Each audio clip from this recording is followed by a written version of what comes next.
Hi, it's Dana from Beers with Friends, and this is CMO Pub Quiz, where top marketers spill it all.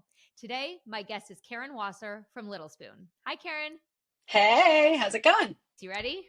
I'm ready. Let's do it. What is one marketing hill that you're willing to die on? You're only as good as your brief.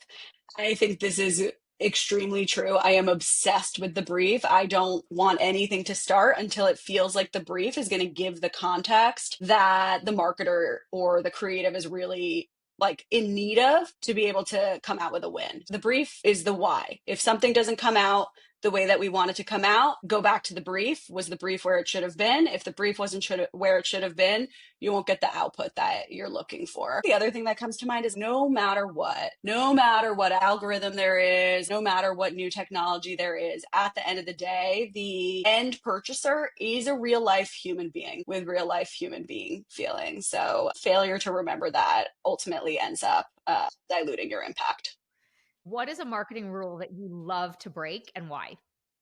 A rule that I typically depend on as a marketer is like this less is more mindset. I tend to gravitate towards the pithier, the punchier, the more effective it can be. It's a rule that I've often held near and dear. But what I have found is we're talking to parents who, depending on the age or stage of their child, the more the better, the more they can be informed and empowered, the more they can be convinced and comfortable with making decisions for their child. So I have actually found that with our category and with our consumer, long form and meaningful content actually has highest impact and can be more effective for us. So less is more really requires like a double click. Is that the case? Is that really true for your consumer? Think about what really will drive their purchase intent. And sometimes the more the better. What is a marketing trend that you regret jumping on or that you regret ignoring? We are in the height of a chasing trend kind of culture, and it's actually what drives virality and drives reach. And so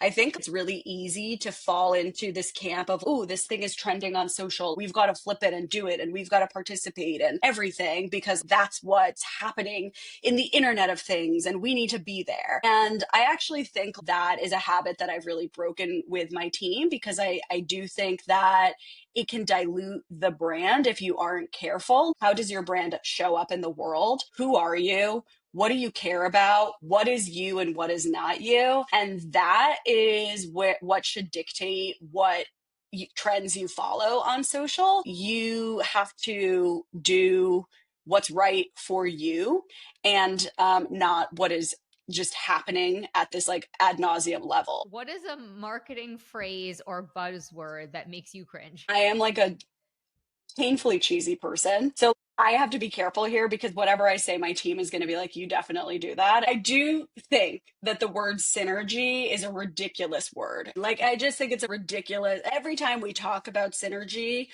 I picture this comet darting across the screen and a word art version of synergy. And we don't need to use that word the way that we're using that word is my conclusion. Do you just not like how it sounds, or do you think it's overused? I think it's not a word that we are using as humans outside of the conference room table. I think that I'd be hard pressed to be having a beer with you and being like, yeah, let's talk about the synergy that we have in this moment together. One final question. If you could give a cheers to another marketing leader out there to celebrate them and what they're doing, who would you like to give a cheers to? So my friend at Olipop, Steven Vigilante, really it's in the name, super interesting marketer. And a lot of his approach for Olipop has been the why behind their scale over the years, really has done incredibly interesting things in partnership across channel that I think is very clever and an outmaneuvering mindset that has been highly effective, So I would give him a cheers and I would recommend doing a little pub quiz with him sometime soon.